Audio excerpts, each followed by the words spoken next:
Fala, nação rubro-negra! O Mengão venceu mais uma e, como sempre, fez a mídia se render. Depois do show em campo, o nome da vez foi ele, Georgian de Arrascaeta. Os comentaristas se derreteram em elogios e não pouparam palavras para exaltar o nosso camisa 10. No vídeo de hoje, a gente vai ver os principais trechos da repercussão, as falas mais marcantes da imprensa e, claro, comentar tudo com aquele olhar rubro-negro que só a gente tem. Então já deixa o like, se inscreve no canal e vambora pro vídeo. Sobre a obra de arte do Arrascaeta, acho que não precisa nem falar, né? A gente viu o gol, a maneira como ele abre o placar de um jogo que estava difícil, apesar do Flamengo ter criado muitas chances, então é o cara que encontra o novo ali. E o fato dos dois estarem em campo também permitia que Bruno Henrique e Luiz Araújo, por exemplo, estivessem no banco. Claro, o Bruno Henrique mais porque o Juninho começou como titular. Sim. Mas aí você também, a volta dos jogadores titulares do Flamengo, isso eu sempre digo, faz com que o banco seja um banco mais poderoso ainda, né? É sempre um banco poderoso o banco do Flamengo, mas se a gente pegar a segunda metade da temporada passada, a gente vai lembrar, né, de um Flamengo que tinha sempre um time muito forte, que começava o jogo, mas não tinha um banco tão forte, porque eram tantas lesões, tantas ausências que o banco nem era tão forte quanto deveria ser. Com a volta de Gerson e Arrascaeta, o Flamengo pode se dar o luxo de tirar do banco de reservas jogadores como Bruno Henrique, Luiz Araújo, e eles acabaram fazendo aí a jogada do segundo gol. Mas uma vitória absolutamente justa por aquilo que o Flamengo produziu. Pois é, o Mário Marra, quando você pensa nesse meio-campo do Flamengo, você olha Eric Pulgar, De La Cruz, Arrascaeta e Gerson, esse é o meio-campo ideal do Flamengo e é assim que veremos nos principais jogos do Flamengo nessa temporada? Tem sido no início, mas eu tenho mesmo, primeiramente, boa noite, Marcelo, boa noite. Jean, Vitor, Gustavo Zupac e também os fãs de esporte. Tem sido assim, mas eu não consigo achar que é uma cadeira cativa, não. Eu acho que eu entendo o De La Cruz como, atualmente, um jogador que precisa provar mais. Vejo o Pulgar como um jogador acima da média, o Gerson fazendo diversas funções e fazendo bem diversas funções.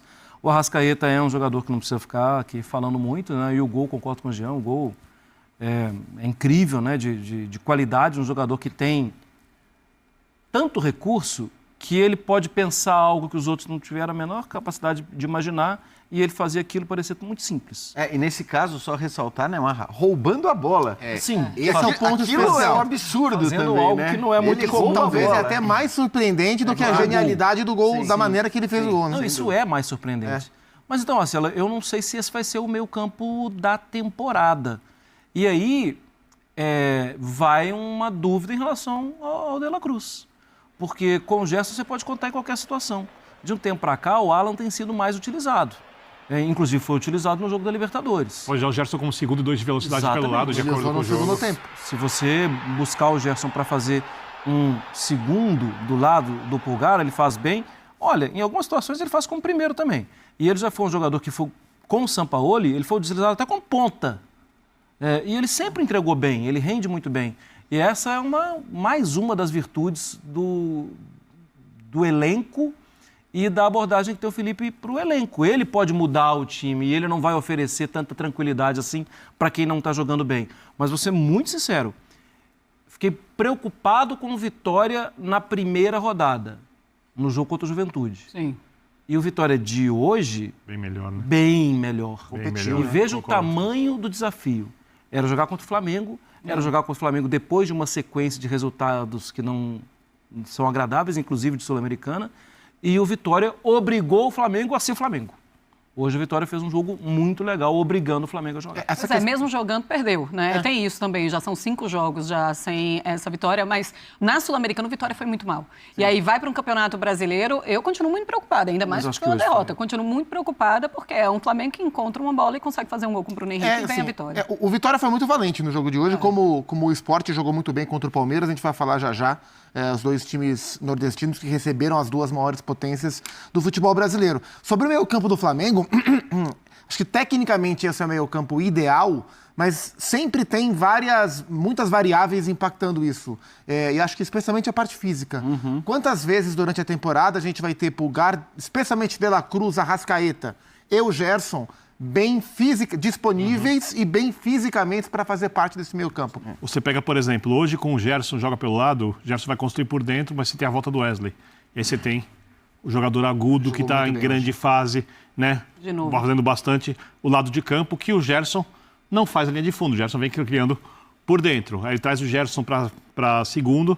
Você tem reservas que são atacantes de fato, diferentes do Wesley, mas que vão para a linha de fundo. Daqui a pouco tem o Pedro. Pode achar que em algum momento, como você pode jogar com um atacante de lado de campo, seja alguma coisa mais inteligente do que... Porque você tem um centroavante ali que pode também sair da área, mas para a bola chegar mais pela linha de fundo, de frente para o Pedro. Você pode, em outros jogos, jogar com Pedro e Juninho. Jogar num 4-4-2, porque o Juninho sai muito da área, o Pedro se movimenta. Enriquecer as questões coletivas e torná-las eficazes, usando todo o potencial do elenco, é a missão do técnico. A missão do técnico não é arranjar um time titular. Quem tem que arranjar um time titular é técnico que tem elenco super limitado. Então, eu só dei algumas ideias aqui, que são muito óbvias, mas óbvias comigo falando no ar-condicionado, muito possíveis na teoria, mas quem implementa isso é o treinador. E é muito claro, né, Vitor, que assim, se eu jogar sem o Arrascaeta e sem o Gerson, você vai sofrer mais, você vai ter mais dificuldade. Por mais que tenha um elenco espetacular, assim, são dois jogadores, é um jogador espetacular e é um outro que pode fazer a função dele sem cair tanto. São os construtores. No meio de semana, a gente viu isso. E são jogadores que têm de arranque uma afinidade com a bola diferente. No meio de semana, a gente viu o Luiz Araújo, que já jogou assim outras vezes. Já jogou assim com o Tite, que já jogou assim na Major League Soccer, pelos dois lados ou por dentro. Mas é diferente da dinâmica, na forma que recebe a bola. Ele recebe a bola pensando em partir. O Arrascaeta e o Gerson recebem a bola e já imaginando o que vai acontecer. Já imaginando a próxima jogada. A gente está falando de armadores, daqueles jogadores diferentes por dentro. E foi o que aconteceu no meio de semana, não tinha nenhum dos dois. Hoje, você pode se dar ao luxo de, sim, guardar o Arrascaeta em um jogo ou outro. Contanto que tenha um jogador como o Gerson, por exemplo, que hoje até foi recuado, para jogar adiantado. Porque ele faz. Ele consegue fazer as funções. O padrão pode ser isso que eu estava falando. Bom, beleza, não vou ter o Arrascaeta, o Gerson vai jogar, entendeu? E joga. Criar esses padrões que certamente o Felipe vai acabar criando. Como ele não teve contra o Deportivo Táchira, é claro que é uma equipe que sofre um pouco mais. Por isso que eu penso assim, ele vai ou não vai utilizar, vai ter os seus titulares? Ou colocamos o Gerson e o Arrascaeta como os jogadores que estarão nos principais jogos, e aí sim podemos colocar como jogadores titulares, e os outros ele consegue mesclar de várias formas. Você fala de cadeira cativa. Se for pensar em três que, se estiverem em forma, jogam sempre, são Gerson, Arrascaeta e Pulgar. Sim. Até pelas opções de banco, o Arrascaeta, como a Rafa falou, é um construtor, mas que tem o drible, o arranque. O Gerson é um construtor mais inteligente, um cara que vai pensar mais o jogo, articular, ocupar melhor os espaços do campo. E o Pulgar é disparado o melhor marcador que o time tem no meio campo, além de ter um bom passe. Quando você tira, como você falou, no jogo do meio de semana, o Gerson e o Arrascaeta, o Felipe usou 4 jogadores avançados, só que ninguém sabia jogar entre as linhas. E aí faltava a profundidade. Para esses caras, ter a opção de drible. Porque, por exemplo, o time hoje do Vitória está marcando o Gerson, está marcando o Arrascaeta. Vai sobrar mais espaço para o Everton Cebolinha eventualmente receber uma bola no mano a mano. Se houver alguma inversão de jogo para isso acontecer, esses caras têm muito mais condições de fazer. O Arrascaeta associa muito bem com quem joga do lado esquerdo, porque as associações basicamente são Arrascaeta e Cebolinha, Wesley e Gerson, do outro lado. Né? Então são construções que estão muito bem definidas. Só acho que o Felipe, com o tempo, e esse é um desafio enorme, porque ele não tem tempo para treinar. Sim. Se ele tivesse uma semana, todas as semanas para treinar, ele viria com uma novidade ou com uma coisa a mais sempre. Eu não sei como é que ele vai fazer o que eu digo que pode ser feito a mais, jogando quarta, domingo e o Mundial, que outras equipes vão ter de período para se acertarem. E assim... Não sei se é viável fazer isso. Passou muito tempo viajando também, teve um treinamento antes da partida de hoje. E o futebol brasileiro, ou o campeonato brasileiro, eu não sei de onde a gente tirou que os jogos são fáceis. Os jogos são difíceis. E desse ano... Os primeiros 5 minutos poderia estar 2-0, mas não estava. E esse ano talvez seja um dos mais equilibrados da história. E tinha tomado um gol antes. Os jogos são difíceis. Claro, porque você vai pensando, os principais adversários, os adversários que sobem, os adversários ali que estão lutando, o que sempre vão lutar contra o rebaixamento, são os considerados mais fáceis. Mas é claro que é muito difícil jogar contra o Vitória no Barradão. Porque, assim, vai ser difícil. Mas é mais difícil jogar contra o Vitória no Barradão ou contra o Palmeiras no Allianz Parque? Na teoria, contra o Palmeiras no no Allianz diferentes. Parque. Mas Flamengo... acho que... Vai, fala. Não, assim, o Flamengo convive com uma cobrança, e é uma cobrança que acho que vem mais de um lado mais passional, né, do que a já passional torcida rubro-negra, e talvez de uma parte também da imprensa, com essa sombra de que o Flamengo, se não ganhar de todo mundo e se não jogar bem, assim, bem vistosamente, todos os jogos, temos um problema aí. E não é assim. Não é assim. Eu já falei isso aqui algumas vezes. O Flamengo não está para o Brasil como o Paris Saint-Germain está para a França. É diferente. O nível aqui é muito mais alto. Claro. Embora o trabalho do Felipe seja um trabalho espetacular, a distância ela tem diminuído, porque os concorrentes têm melhorado em massa. Tem tido cada vez mais adversários capazes de ganhar o Flamengo, embora o Flamengo melhore. Então, assim, o jogo de hoje não era um jogo fácil. Como o jogo do Palmeiras não foi um jogo fácil, e as duas equipes conseguiram vencer cada uma à sua maneira. E outra coisa, assim, a gente também não pode esquecer que o Felipe nem tem um campeonato brasileiro ainda nas costas. Sim. O número de jogos, ele também, eu acho ele ótimo, eu acho ele a melhor notícia do futebol brasileiro dos últimos tempos, mas ele também está aprendendo. E continua com uma derrota apenas. Na função. Desde que chegou no clube. Na função dele, ele também está aprendendo. Impressionante. Sim. Meu ponto é a discussão, a cobrança, a exigência de time titular para o Flamengo, acho que vale menos do que para qualquer outro time. Quer dizer, exigir que o Flamengo tenha um time titular que jogue constantemente, eu acho que não faz sentido a partir do momento que você tem um elenco como esse, porque realmente são muitas as opções. E aí, quando você tem tantas opções, o importante é você usar também todas essas opções para não te criar outro tipo de problema, que acho que é algo muito comum no futebol também. Então, acho que a hierarquia dos jogos... E ele estava do outro lado do balcão há pouco tempo. Ele sabe exatamente como as coisas funcionam. Talvez a própria liberação do Gabigol do jeito que foi, passe muito por ele falar, cara, eu quero resolver as coisas aqui de outro jeito. Mais fácil sem ele. Não quero ter problema, mais fácil sem ele. Então eu acho que não faz muito sentido assim, a gente exigir do Flamengo um time titular, ainda que, ok, como o Flamengo é o melhor elenco, é o melhor time, ou pelo menos tem o potencial para ser o melhor time, é normal que no jogo grande, no jogo da hierarquia maior, o Flamengo é que resolva... Sim. Quem ele vai pôr em campo. Sim. E o outro é que escale pensando no Flamengo. Sim. Mas aí nós estamos falando o quê? De, sei lá, 10, 11 jogos na temporada. Tá. Estamos falando mais de mata-mata, talvez. Então, estou falando dos 7 jogos de Libertadores, e aí um outro jogo de brasileiro mais decisivo, que vai ser prioridade do Flamengo, como a gente viu, inclusive, na escalação de hoje. Acho que esse é um ponto importante também. O Flamengo cumprir aquilo que ele prometeu, e prometeu de maneira inteligente. Eu acho de que o brasileiro... Cara, o brasileiro é muito grande. O brasileiro é um campeonato enorme, é um campeonato difícil, e é um campeonato que quem tem o melhor elenco tem indiscutivelmente mais chances de vencer do que qualquer outra equipe.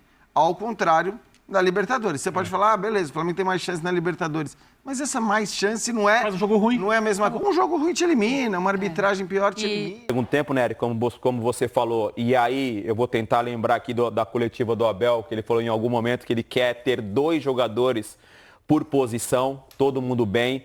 O Flamengo tem isso, cara. O Flamengo, você vai pro segundo tempo, quando ele muda o time, o Felipe tem essa opção de mudar o time não perde. O time até melhorou no segundo tempo com essas alterações que o Eric falou.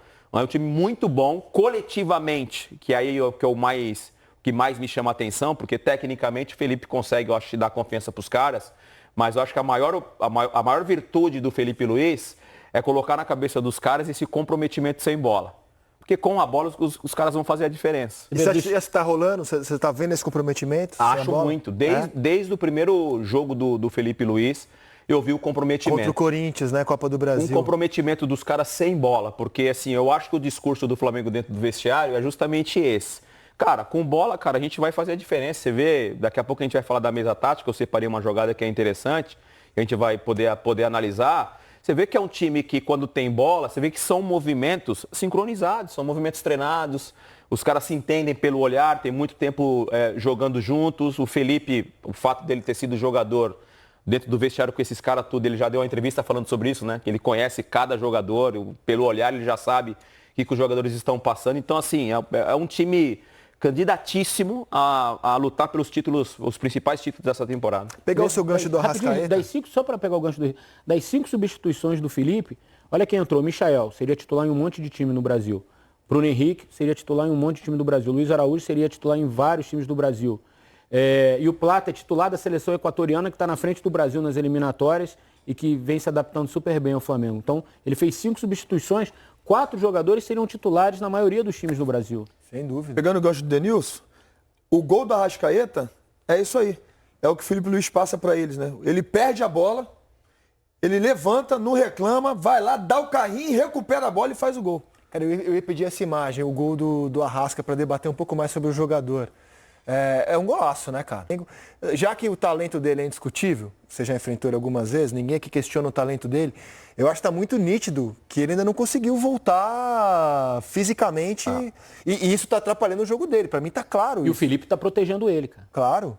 Você vê que o Felipe tenta a todo momento dar minutagem para ele gradativa, tenta encontrar formas do Flamengo jogar que não dependam do Arrascaeta muitas vezes, porque para você não ter que escalar o cara o tempo inteiro, né? Porque quando você tem um time dependente de um cara, você acaba obrigando esse cara a jogar mais minutos, mais jogos.